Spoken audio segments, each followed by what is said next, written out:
Daniela, Bonita, Bermúdez, Carolina, Puerto Rico, Real de...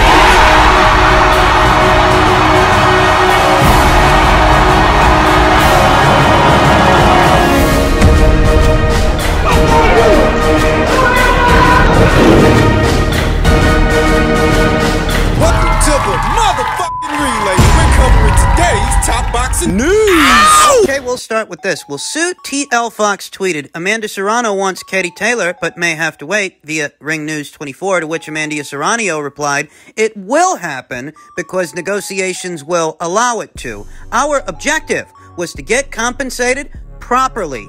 Eddie is all in on the negotiations. That's always been the sticking point for Amanda. She wants to get paid an amount that she feels she deserves.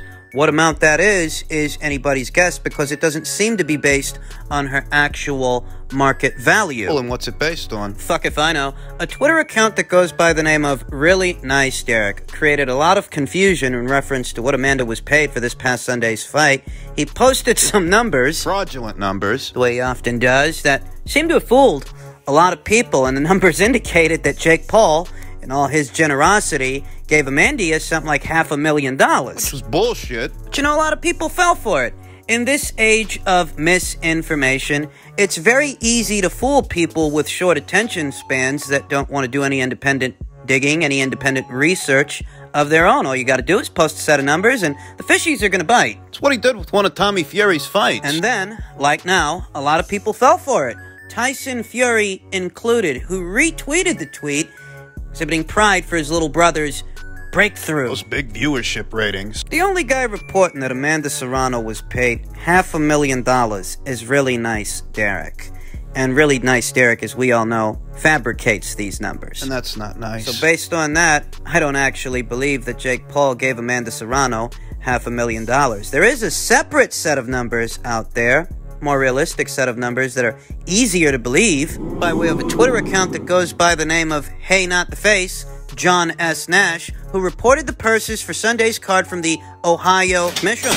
And what that indicates is that Amanda Serrano was paid a cool 75 G's for the fight, which for Amanda could have very well been a career high purse. Because Amanda's not a seven-figure fighter. Amanda don't gross, Amanda don't net 7 figures for a fight. Amanda don't gross, Amanda don't net anything close to $1 million per fight. She's not a seven-figure fighter. And if that offends anybody, hey, take the stick out of your fucking ass, because the truth really shouldn't bother you. Amanda don't make $1 million a fight. Because she's not a seven-figure fighter. The purse sheet indicates that Amanda Serrano made something to the tune of $75,000, and Jamie Mercado made something to the tune of $45,000. The only seven-figure fighters on that entire card were Jake Paul and Tyrone Woodley. Amanda says that Eddie Hearn's all in on the negotiation. And if I'm being honest, I don't know that I can believe it from her. We have to hear it from Eddie Hearn and Katie Taylor herself. You gotta hear the same story from both sides. Get confirmation from the Eddie Hearn, Katie Taylor matchroom side of things, because they would be the ones financing the fight, after all. They'd be the ones footing the bill. And we need to hear it from them that Katie Taylor has gone into negotiations for an Amanda Serrano fight should she make it past Jennifer Hahn this weekend. And as it stands, we haven't heard that. What we have heard is Katie Taylor entertain several opponent choices, several possibilities. Amanda Serrano among them, but not just Amanda. Jessica McCaskill, Chantel Cameron, Natasha Jonas for a rematch, even Terry Harpier. And, you know, it just so happens that the reigning undisputed welterweight champion Jessica McCaskill has packed her bags, and she's en route to the United Kingdom to do what I believe is punditry work this weekend. Coincidence? I think not. Is it possible that a Katie Taylor versus Jessica McCaskill rematch will be announced should Katie make it past Jennifer Hahn? there's so many possibilities with Katie, and so many different girls that want that fight, that even if there's any truth to what Amanda's saying, that doesn't necessarily mean that Amanda's next. Perhaps preliminary discussions have begun and Eddie Hearn is willing to pay Amanda a little more now than what he was willing to pay her before. I just don't know if I can base what happens next on what Amanda Serrano says when not but a day or so ago she was saying she wants to unify her division first. She wants to become an undisputed champion at featherweight and then see about having the Taylor fight. Only so that a day or so later, The story changes. and is too wishy-washy, and ultimately, you've got to focus on who's actually footing the bill and what they're saying. And based on what they're saying, you'll know what happens next. And we all know it's not Lou DiBella paying for this fight. It's Matchroom and Eddie Hearn paying for this fight, if they're paying for this fight,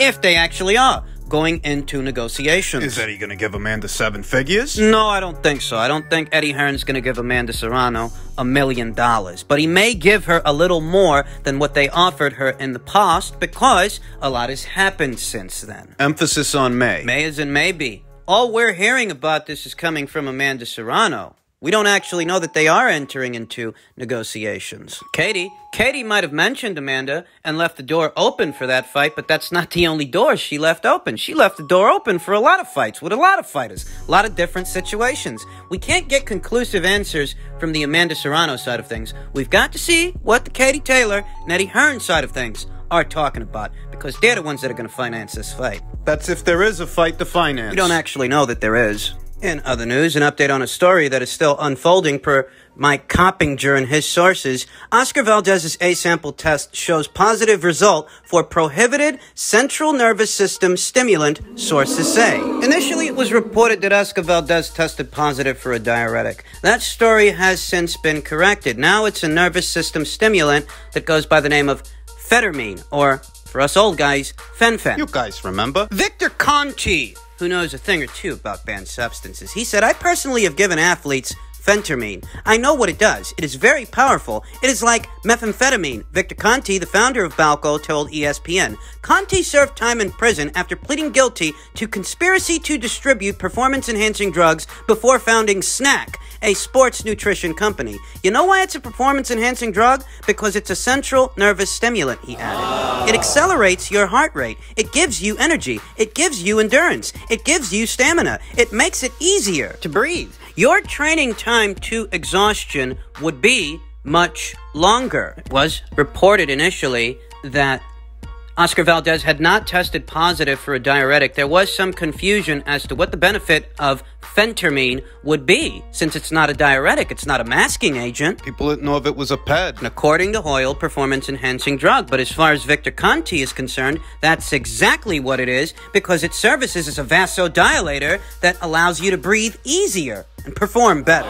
The World Anti-Doping Agency, WADA, considers phentermine a banned substance in competition, but not out of competition. The in-competition period begins at 11:59 p.m. the day before the fight and extends to post-fight testing. However, WADA tests for all prohibited substances at all times. If you're not being tested for stimulants, there is a loophole so large you can drive a Mack truck through it, Conti said. Which one of the 70 stimulants would you like to use? In a legal letter obtained by ESPN Tuesday, English writes, Mr. Valdez had no knowledge that he was taking phentermine and that we believe at this point it comes from an herbal tea. It's not an herbal tea. The molecular structure of phentermine is not an herbal tea, Conti said. It's dog ate my homework stuff. No promoter wants to lose money. This is not contained in supplements. This is designed to help you cut weight. It's an appetite suppressant, which is what you're doing when you're cutting weight. It's a prescription-only medication. Does he have a doctor's prescription? Let's see it.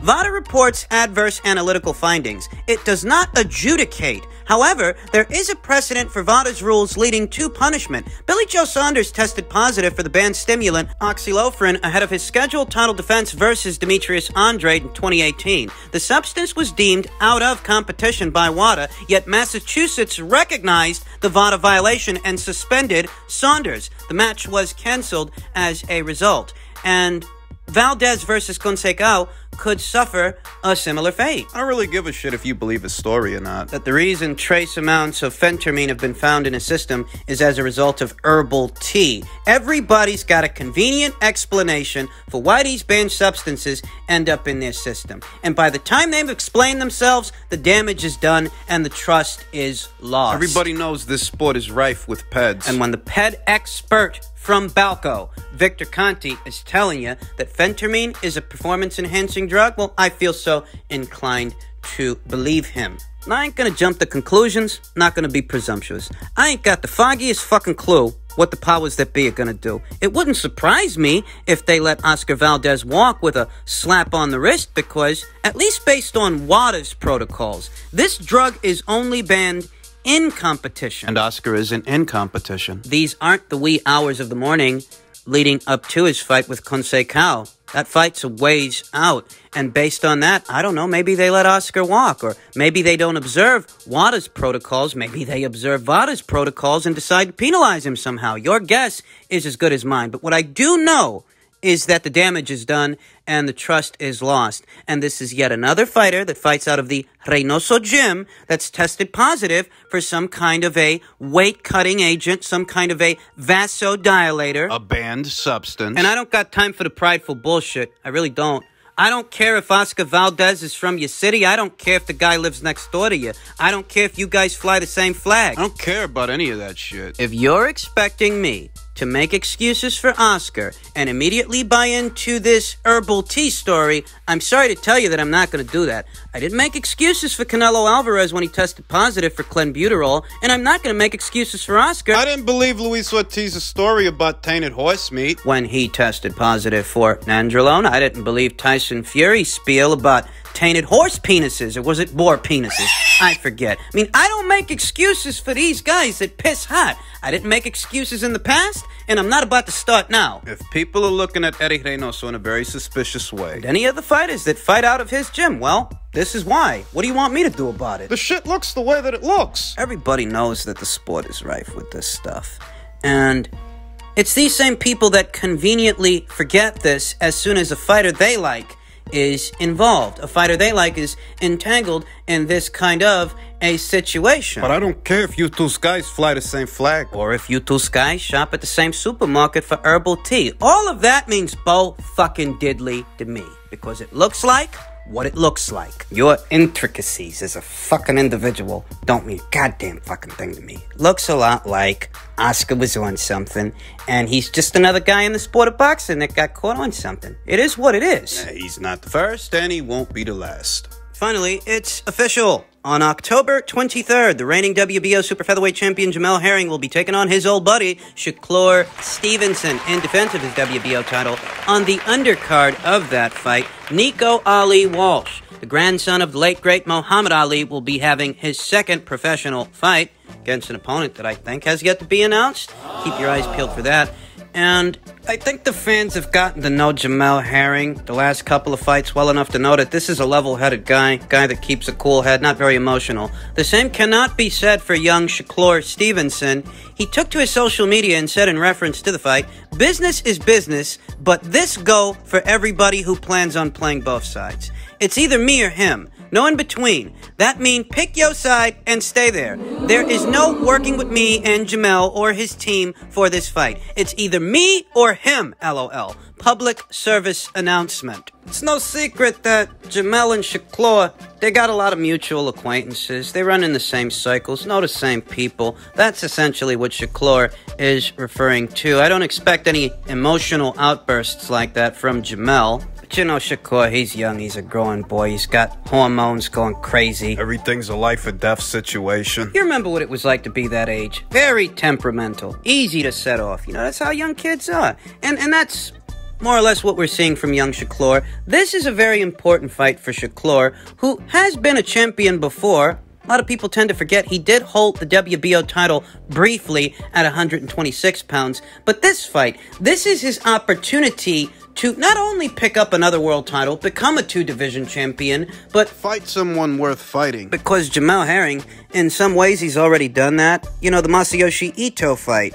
the fight that saw him become this division's WBO champion. You could argue that that was a signature fight for him. That in unison with his previous fight, the last one, the Carl Frampton fight. You could argue that that was a signature fight, too. Shakur Stevenson might have been a champion at 126 pounds, very briefly, and he might have already made his way up to 130 pounds, but he ain't got no fights like that. Tempers are flaring, at least Shakur Stevenson's is, and what you really want out of this young guy is for his temperament inside of the ring to match his temperament outside of the ring. See, outside of the ring... He's a very fiery character. But inside of the ring, you know, he's not as fiery. Maybe he's a little bit more safety first. Maybe he's a little bit more complacent. This is his opportunity to make an impression on the boxing fans because Shakur Stevenson's been a highly touted fighter since the guy went pro coming out of those Olympics. But he has yet to have a signature fight. You know, I think Shakur Stevenson is a quality operator.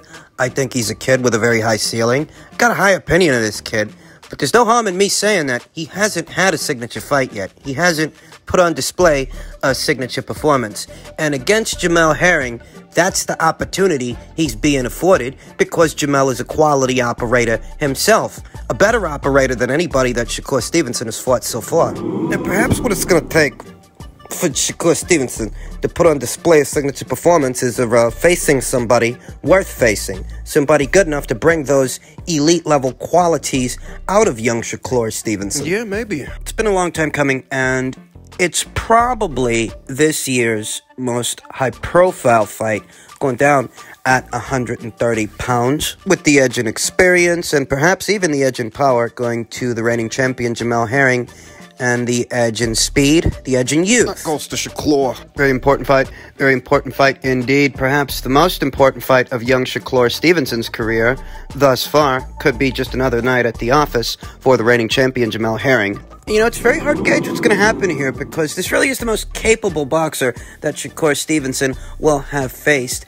And he's looked less than spectacular, less than perfect against lesser fighters than Jamel Herring. He got his two southpaws with their own brand of athleticism, both jabbers, both know how to stick and move. Both defensively responsible. They've both got that working for them. I guess the drawbacks for each fighter individually, you know, maybe Jamel Herring, he's not as young as Shakur Stevenson. I don't know, maybe he ain't got as good a gas tank as Shakur, but he does have power, and that's something that Shakur ain't got. That's something he hasn't shown much of so far. The saving grace for Shakur and his would-be power is that he's still a young guy. He's a growing boy. I don't think he's actually come into his grown man strength yet, and that's not intended to be an excuse for the lack of power that Shakur Stevenson has exhibited, but it is true that he's a young guy who's still growing. You know, he's not going to have his grown man strength yet when he's not yet a grown man. So I don't know, maybe he'll shell out a career-best performance against Jamel Herring, or maybe Jamel will upset the apple cart for the youngster. Looking forward to finding out.